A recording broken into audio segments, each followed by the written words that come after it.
हम बात कर रहे हैं NA 75 डस्का इलेक्शंस के हवाले से। इस वक्त हमारे पास जो गैर हतमी और गैर सरकारी नताइज है उसके मुताबिक 10,086 वोट हैं नून लीग के यानी कि नौशीन इफ्तिखार के और 6,274 वोट हैं पाकिस्तान तहरीक इंसाफ के अली अज़द मली साहब के। और आपको यहाँ पे मैं बताऊँ कि हम जो आपको नताइज बता रहे हैं वो फॉर्म 45 के हैं।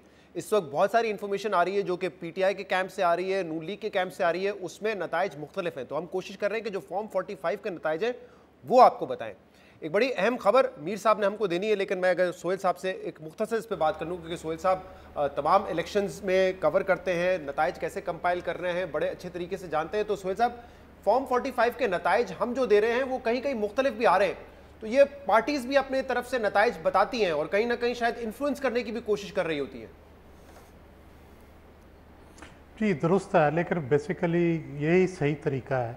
NA 45 सरकारी नतीजा होता है जिसमें प्रिजाइडिंग अफसर के और जो पोलिंग एजेंट है इन दोनों के सिग्नेचर होते हैं, और यही जो नतीजा है ये जाके फिर RO के पास जो है वो जमा होता है और इसी से नतीजा बनता है।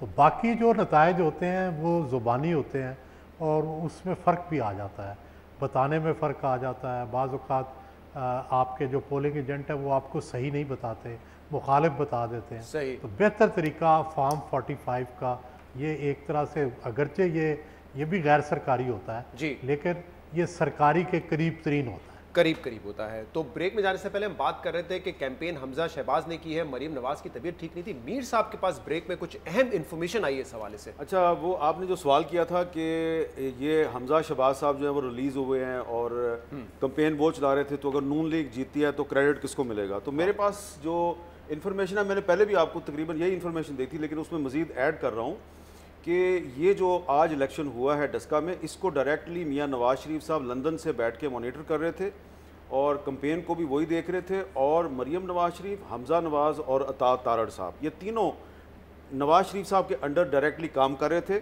और इस दौरान मरीम नवाज शरीफ साहब डस्का जाना चाह रही थी और कैंपेन करना चाह रही थी, लेकिन उनकी बीमारी की वजह से गला बंद हो गया। तो नवाज शरीफ साहब ने उनको रोक दिया कि आप डस्का ना जाएं क्योंकि आपकी तबीयत मज़ीद बिगड़ सकती है। तो फिर मरीम नवाज शरीफ साहबा ने मियाँ नवाज शरीफ साहब से कहा कि आप हमजा साहब जो हैं उनको ये ज़िम्मेदारी ज़रूर दे दें डस्का की। तो फिर हमजा साहब जो हैं वो और मरीम साहब और अता तारड़ साहब मिलकर नवाज शरीफ साहब की सुपरविजन में काम कर रहे थे, और ये सारी इन्फॉर्मेशन मुझे मरीम नवाज शरीफ साहबा ने दी है। अच्छा, ये मरीम नवाज साहबा कह रही है कि नवाज शरीफ साहब ने मुझे रोका क्योंकि गले की वजह से उनको मना किया कि वो ना जाए। और दूसरी बात में, अगर आपके पास टाइम है तो जल्दी से ऐड कर दूं कि मेरे पास जो रिजल्ट है 74 पोलिंग स्टेशनों का आउट ऑफ 360, तो मुस्लिम लीग नून के हैं 24,765 वोट और PTI के हैं 17,745, और 7,000 वोट की लीड। PTI की लीड जो है वो अब जो है वो जो मार्जिन कम हो रहा है, यानी कि मुस्लिम लीग नून और PTI में फ़र्क कम होता जा रहा है।